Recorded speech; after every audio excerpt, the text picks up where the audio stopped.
कर्ज अदायगी में जानबूझकर डिफॉल्ट करना यानी विल्डफुल डिफॉल्टर या फ्रॉड करने वाले लोगों और कंपनियां अब बैंकों और फाइनेंस कंपनियों के साथ सेटलमेंट के लिए समझौता कर सकेंगी।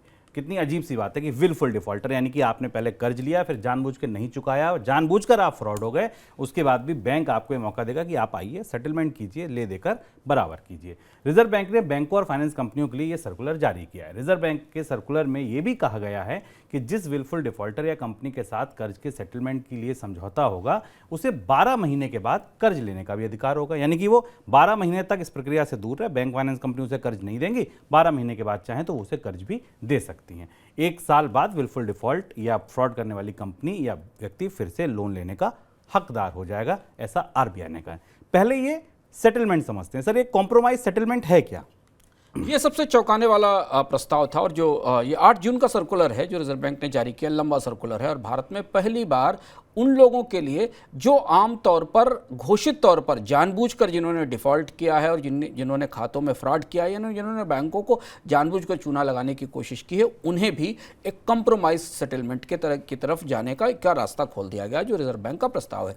पहले हम समझते हैं कि कंप्रोमाइज सेटलमेंट प्रोसेस क्या है। इस कंप्रोमाइज सेटलमेंट के साथ लोन्स राइट ऑफ का प्रोसेस है। ये केवल सेटलमेंट्स ही नहीं है, इसके साथ लोन्स का राइट ऑफ भी होगा। इस प्रोसेस के तहत बैंक और बारोवर के बीच में एक नेगोशिएटेड सेटलमेंट होगा और उस नेगोशिएटेड सेटलमेंट के तहत टेक्निकली वो लोन बैंक की बैलेंस शीट से राइट ऑफ कर दिया जाएगा, प्रैक्टिकली वो बैंक के पास बना रहेगा, यानी उसकी वसूली की कोशिशें चलती रहेंगी और इसके बाद उसको रिकवरी का टाइम दे दिया जाएगा और जो विलफुल डिफॉल्टर और फ्रॉडलेंट है वो दोबारा 1 साल के कूलिंग ऑफ पीरियड के बाद यानी 1 साल तक शांत रहने के बाद वो दोबारा कर्ज लेने की प्रक्रिया में जा पाएगा। इस प्रोसेस को रिजर्व बैंक का सर्कुलर कहता है कि बैंकों के बोर्ड अपने आप अप्रूव करेंगे टेक्निकल राइट ऑफ के प्रोसेस को, कंप्रोमाइज सेटलमेंट के प्रोसेस को। इसके साथ एक बड़ा नियम कानूनों का विस्तारित ढांचा इस सर्कुलर में आरबीआई ने लिखा है, जिसमें यह है कि बैंकों के बोर्ड्स की अपनी ओवरसाइट होगी, इसका एक अपना रिपोर्टिंग मैकेनिज्म होगा। पर इस पूरे प्रस्ताव की जो सबसे महत्वपूर्ण बात है वो 2 है कि एक तो विलफुल डिफॉल्टर्स और फ्रॉडलेंट अकाउंट्स भी इसमें शामिल किए गए, यानी फ्रॉड करने वाले और बैंकों से जानबूझकर कर्ज न चुकाने वाले हैं, और दूसरा ये जो कूलिंग ऑफ पीरियड है, इन्हें दोबारा कर्ज लेने की जो सुविधा मिलेगी, ये महत्वपूर्ण है। इसके बाद भारत में बैंक्रप्सी और बाकी सारी प्रक्रियाओं को लेकर कई सारे सवाल उठेंगे। सर, फिर विलफुल डिफॉल्टर में और एक सामान्य डिफॉल्टर है जो किसी इकोनॉमिक कंडीशन की वजह से, कंपनी के किसी वजह से डिफॉल्ट, उनमें अंतर क्या रह जाएगा? यही सवाल मैं इसको पढ़ने के बाद खुद से पूछने और समझने की कोशिश कर रहा था कि डिफॉल्ट 2 तरीके के होते हैं। एक डिफॉल्ट वो है जो किसी आर्थिक समस्या के कारण, संकट के कारण आए, जिसे आप बैंक्रप्सी कानून के तहत हल करते हैं, यानी कि कोविड हुआ, अचानक क्राइसिस हुई, कई सारी कंपनियां बंद हो गई, उनके कारोबार बंद हो गए, यानी कि इकोनॉमिक फोर्स मेजर के कारण, किसी इकोनॉमिक आपदा के कारण, डिसरप्शन के कारण, मंदी के कारण लोग डिफॉल्ट हो गए। आमतौर पर बाजार आधारित अर्थव्यवस्थाओं में कंपनियों को इन डिफॉल्ट्स को घोषित करने की और उनसे निकलने की, बचने के रास्ते दिए जाते हैं और इसके लिए एक बड़ा स्ट्रक्चर है बैंक्रप्सी कानूनों का और बाकी। पर विलफुल डिफॉल्टर्स को आमतौर पर बैंकों के ढांचे में तो अपराधी माना जाता है। अगर आप मनी सेंट्रल नियमित सुनते होंगे तो आप देख रहे होंगे कि भी हाल फिलहाल में सुप्रीम कोर्ट और तेलंगाना कोर्ट और आरबीआई के बीच एक पूरा मामला घूम ही रहा है, जिसमें कि किस अकाउंट को फ्रॉडलेंट और क्लासिफाई करके उसे घोषित किया जाए कि नहीं किया जाए।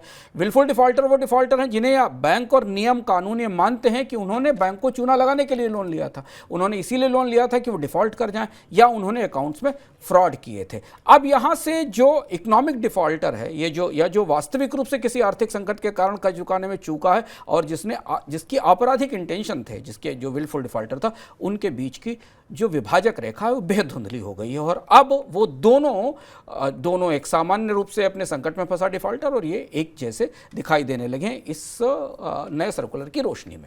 किस तरीके के सवाल उठेंगे आपको लगता है इस सर्कुलर पर या इस नियम पर? शुभ, कई तरीके के सवाल उठेंगे और इसमें जो सवाल बार बार आते हैं वो ऐसे हैं कि आखिर सरकार उन लोगों को जिनके खिलाफ कानूनी कार्रवाई होनी चाहिए, जिन लोगों से वसूली की कोशिश होनी चाहिए, उन्हें ये सुविधा क्यों देने जा रही है। अब डिफॉल्ट की पूरी प्रक्रिया समझें। विलफुल डिफॉल्टर्स तो विलफुल घोषित रूप से डिफॉल्टर हैं ही, उन्होंने जानबूझकर किया है। बैंकों ने उनके लोन्स के लिए प्रोविजनिंग भी कर दी है। बचे हुए लोन किसी एआरसी को बेच दिए गए हैं, बैड बैंक को बेच दिए गए हैं, बैंक हैं अलग अलग जगह बेच दिए गए हैं। अब तो कोशिश ये होनी चाहिए कि इस तरीके की प्रक्रिया आगे ना बढ़े।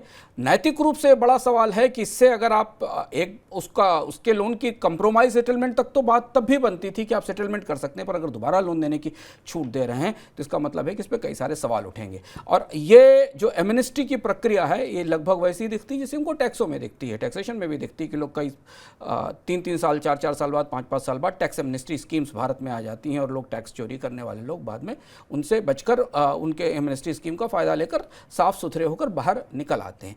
सवाल इसलिए उठेंगे कि आम व्यक्ति भी कर्ज लेता है, वो भी कर्ज लेने जाता है, उसका भी वो भी डिफ़ॉल्ट करता है, उसकी भी नौकरी जाती है और उसके पास कर्ज चुकाने की सुविधा नहीं होती, क्या उसे भी इस तरीके की रिस्ट्रक्चरिंग की सुविधा मिलेगी? क्या उसे भी ये सुविधा नहीं मिलनी चाहिए क्योंकि उसने भी बैंक से कर्ज लिया है? यहाँ ये बड़ा नैतिक सवाल है जो सर्कुलर के साथ ज़रूर उठेगा। सर एक चीज़ और समझना चाहेंगे, एक तरफ बेड बैंक है, दूसरी तरफ आईबीसी है, तीसरी तरफ एआरसीज हैं, बहुत सारे ऐसे तरीके हैं जिनसे लोन्स को राइट ऑफ किया जा सकता है या उनको बेचा जा सकता है, बैंकों की बुक्स क्लीन की जा सकती हैं, कर्जदार को रीस्ट्रक्चर किया जा सकता है, राहत दी जा सकती है। उसके बाद इन सब के होने के बाद भी इस तरीके के काम करने की जरूरत क्यों पड़ रही है? ये मुझे समझ में नहीं आता, क्योंकि ये जब सरकार ने ये एक परिस्थिति बनाई सोच समझकर कि कंपनियां अगर डिफॉल्ट होती हैं तो उन्हें बैंक्रप्सी कोर्ट में जाना होगा। अगर उन्होंने कर्ज नहीं चुकाया, कर्ज ना चुकाने वाली कंपनियां भी अपने आप को डिफॉल्ट करके बैंक्रप्सी कोर्ट में पहुंच गई, गोफस जैसी कंपनी। अगर कोई कंपनी कर्ज चुकाने से डिफॉल्ट हुई तो उसका बैंकर और उसके बैंकर्स का समूह उसे एनसीएलटी की अदालत में ले जाता है। बैंकर वहां एक समझौता करते हैं, उसकी संपत्तियों की बिक्री की जाती है, बैंकरों को उसमें नुकसान होता है और उस नुकसान के बाद वो बैंक्रप्सी अदालत के तहत एक पारदर्शी प्रक्रिया में वो चीज़ें स्पष्ट हो जाती हैं। दूसरा चैनल बैंकों के लिए कि जो बैंकों के कर्ज अगर नहीं वसूले जाते हैं तो एआरसीज को दे देते हैं, एसेट रिकवरी ट्रिब्यूनल्स को दे देते हैं। अभी हाल फिलहाल में ऐसी खबर आई कि बैंकों ने अपने कर्ज बड़ी संख्या में एसेट रिकवरी ट्रिब्यूनल्स को दिए। इसके बाद एक बैड बैंक भी बना हुआ है। तो जब फंसे हुए कर्जों की वसूली के लिए इतना बड़ा मैकेनिज्म और इतना स्ट्रक्चर बनाया गया है तो फिर ये इन खातों को कंप्रोमाइज सेटलमेंट और राइट ऑफ करने की छूट देने का कोई मतलब नहीं समझ में आता। क्या ये उस प्रक्रिया में नहीं डाले जा सकते थे? क्या इन्हें वहां नहीं ले जाया जा सकता था? यहाँ और इसमें कंप्रोमाइज सेटलमेंट और राइट ऑफ का मतलब है कि ये भी स्पष्ट नहीं कि बैंकों को इसमें कितना हेयर कट लेना होगा इस पूरी प्रक्रिया में। और इसलिए ये खबर आज के लिहाज से भारत के बैंकिंग ढांचे के लिहाज से एक बड़ा बदलाव है जो बैंकिंग रेगुलेटर के नज़रिए में आया है बैंकिंग में डिफॉल्ट और फ्रॉड को लेकर। सोचिए कि पहले विलफुल डिफॉल्टर बैंक की सीढ़ियां चढ़ते डरता होगा, सकुचाता होगा कि भाई हमारी बात सुन लो, समझ लो। ये अब वो अधिकार के साथ जाएगा कि आरबीआई का ये सर्कुलर आया था 8 जून को, इसके हिसाब से ये मेरी एप्लीकेशन है और मैंने डिफ़ॉल्ट किया है, लेकिन उसके बाद भी आप बताइए कितने रुपए में आप सेटलमेंट करेंगे। ये बड़ी बात है, ये बड़ा बदलाव है, ये वाकई खतरनाक बदलाव है। इतनी सारी व्यवस्था के बाद भी अगर ऐसा नियम आ रहा है तो सवाल उठने लाजमी है।